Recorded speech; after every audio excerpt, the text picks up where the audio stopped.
안녕하세요. 세금 읽어주는 여자 자담세무에게 송애경 세무사입니다. 오늘은 어제였습니다. 2022년 4월 28일 관계부처 합동으로 국세청에서 보도자료가 나왔는데요. 5월 종합소득세 그리고 개인지방소득세 신고 안내와 관련된 그 내용을 살펴볼 텐데요. 본 보도자료에서는 코로나19 피해 납세자 등 534만 명에 대한 납부기한을 직권으로 연장하기로 하고요. 두 번째, 플랫폼 노동자 등 인적 용역 소득자 227만 명에게 약 5,500억 원에 해당하는 금액을 환급한다는 그 내용을 집중적으로 보도하고 있습니다. 우리가 2021년 종합소득세 신고 납부와 관련된 그 기본적인 사항을 한번 같이 살펴보시면은요.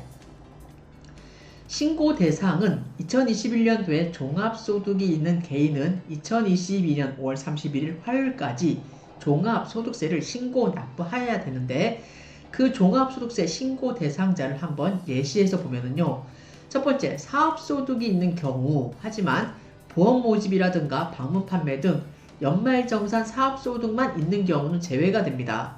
그리고 두 번째, 두 군데 이상에서 근로소득이 발생하였으나 합산하여 연말정산을 하지 않은 경우에도 이번 5월달에 종합소득세를 신고하셔야 되고요. 금융소득이죠. 이자소득, 배당소득 합계액이 연 2천만 원을 초과하는 경우에도 역시 종소세를 신고하셔야 됩니다. 네 번째로 사적연금 연간 합계액이 1,200만 원을 초과하는 경우에도 신고 의무 대상자시고요. 기타 소득금액, 우리가 총 지급액이 아닙니다. 총 지급액에서 이제 기타 소득금액 중에서 우리가 그 기타 소득과 관련돼서는 필요경비가 인정되는 그 부분이 있거든요. 그러한 필요경비를 차감한 즉 기타 소득금액 합계액이 연 300만 원을 초과하는 경우도 역시 종합소득세를 신고 납부하셔야 됩니다. 다음으로 사업소득과 근로소득이 함께 있는 경우 등도 역시 종합소득세 신고 의무 대상자십니다. 여기서 우리가 성실신고 확인 대상자인 경우에는 우리가 세무대리인이 작성한 성실신고 확인서를 첨부해서 6월 31일까지 이제 신고 납부하시는 거 여러분 알고 계시죠? 성실신고 확인 대상자인 경우에는 우리가 업종별로 2021년 귀속 수입금액이 일정 규모 이상 사업자에 대해서 소득세법 제70조의 2에 규정을 하고 있는데요. 업종별로 그 규모를 한번 살펴보시면은 도소매업 등은 15억 원, 그리고 음식, 숙박업 등은 7억 5천만 원 이상, 그리고 임대업이라든가 서비스업 등은 5억 원 이상인 경우에 어떻습니까? 당해년도 2021년도 기속 수익금액이 요 업종별로 요 금액 이상이다 그러면 성실신고 확인 대상자에 해당하겠습니다. 다음은 이제 본론으로 들어가서 우리가 코로나19 산불 피해 등 납세자 납부기한 연장과 관련된 요번 보도자료에서 집중적으로 다루고 있는 첫 번째 내용인데요. 이 내용을 한번 보시면은 정부는 코로나19 장기화로 누적된 어려움을 극복을 하고 동해안 산불로 피해를 입은 국민들이 빠르게 회복할 수 있도록 최선을 다하고 있으며 국세청도 적극적인 세정 지원을 뒷받침하고 있다라고 얘기를 하고 있습니다. 코로나19 동해안 산불로 피해가 큰 납세자들이 유동성을 우리가 적게 확보하지 못하기 때문에 이러한 유동성을 적게 확보할 수 있도록 약 534만 명이 종합소득세 납부 기한을 8월 31일까지 약 3개월간 직권 연장한다라고 합니다. 성실신고 확인서 제출자인 경우에도 이때는 2개월을 연장을 해서 역시 2022년 8월 31일까지 연장을 하고요. 납부기한 직권 연장 대상자도 납세자가 원하는 경우에는 조기에 납부할 수 있다 그러면은 8월 31일까지 가지 않고 5월 1일부터 8월 30일 사이에는 언제든지 납부가 가능하다라고 얘기를 하고 있습니다. 세정지원 대상자에게는 연장된 납부기한이 기재된 안내문을 발송을 하고 홈택스 신고동 서비스에서도 직권 연장 여부를 확인할 수 있다라고 하고 있습니다.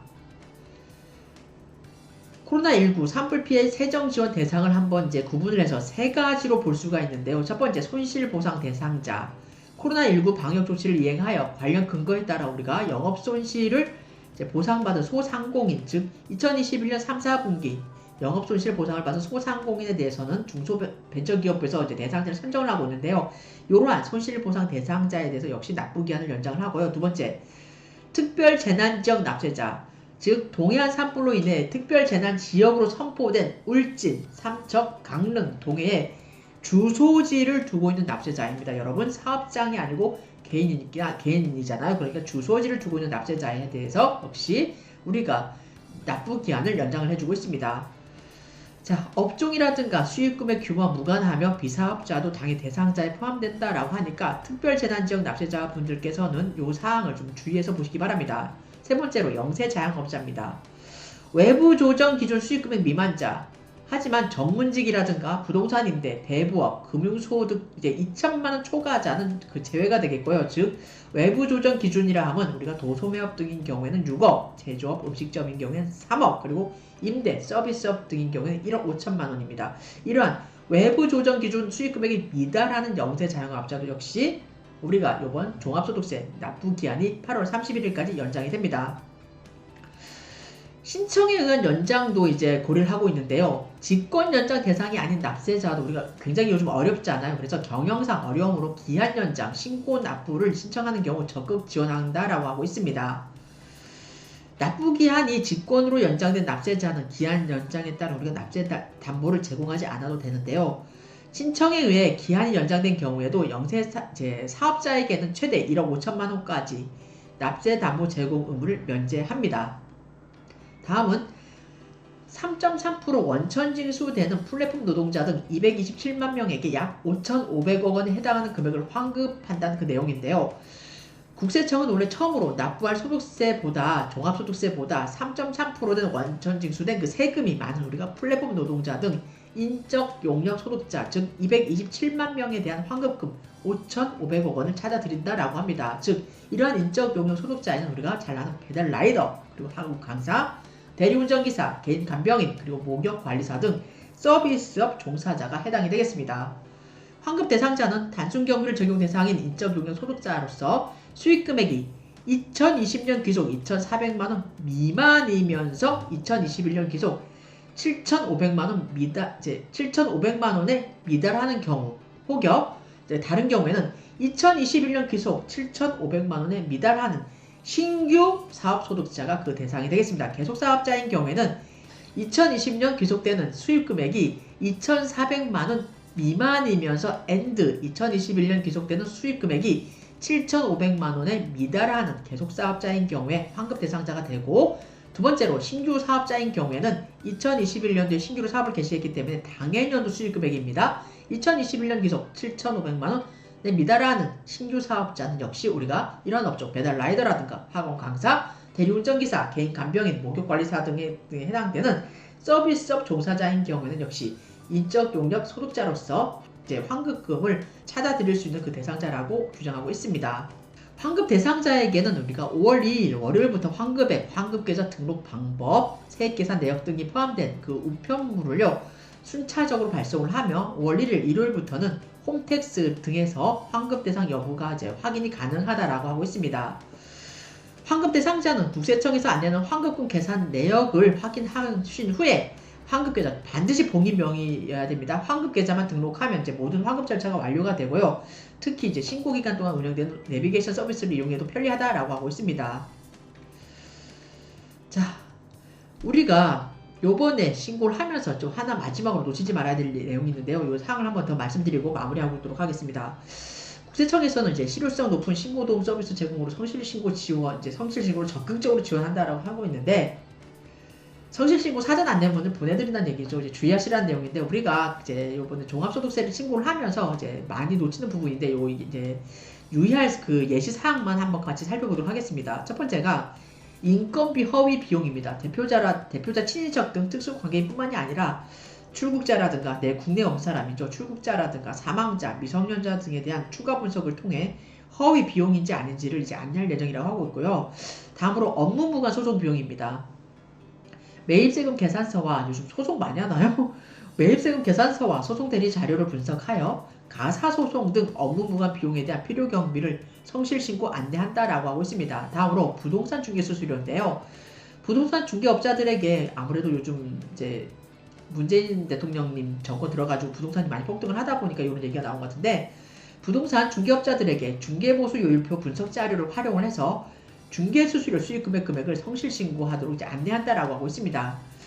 다음은 소득분산협의인데요. 외화수치 자료를 세대 구성원까지 확대 수집하여 신고 및 사업 이력 분석을 통한 소득분산협의에 대해서도 역시 성실신고 안내한다라고 하고 있습니다. 마지막으로 1인 미디어 콘텐츠 창작자죠. 우리가 유튜버라 그러는데, 지방청 신종업종 모니터링 전담반을 통해 전담반까지 통해서 한다 그러니까 좀 약간 오싹한데 이렇게 전담반을 통해 후원금 수치가 확인된 1인 미디어 콘텐츠 창작자 즉 유튜버에 대해서도 역시 우리가 신고 시 성실 신고할 수 있도록 사전 안내한다라고 하고 있습니다.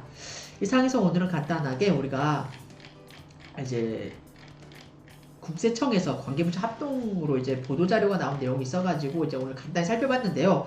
요번 2022년 5월 종합소득세 신고와 관련돼서 코로나19 피해 납세자 등 약 534만 명에게 납부기한을 직권으로 8월 31일까지 연장하는 그 내용과 그리고 두 번째 플랫폼 노동자였습니다. 우리가 라이더라든가 그 다음에 뭐 개인 간병인 그리고 학원 강사라든가 대리운전기사 이런 분들에 대해서 즉 플랫폼 노동자 등 인적 용역 소득자 약 227만 명에게 3.3%된 금액이 이제 그 기납부된 세액이죠. 3.3% 원천 지수된 그 금액이 이번 종합소득세 그 세액 계산해서 산출된 그 금액과 비교했을 때 더 크기 때문에 약 5,500억 원 정도를 환급한다는 그 내용에 대해서 우리가 살펴보았습니다.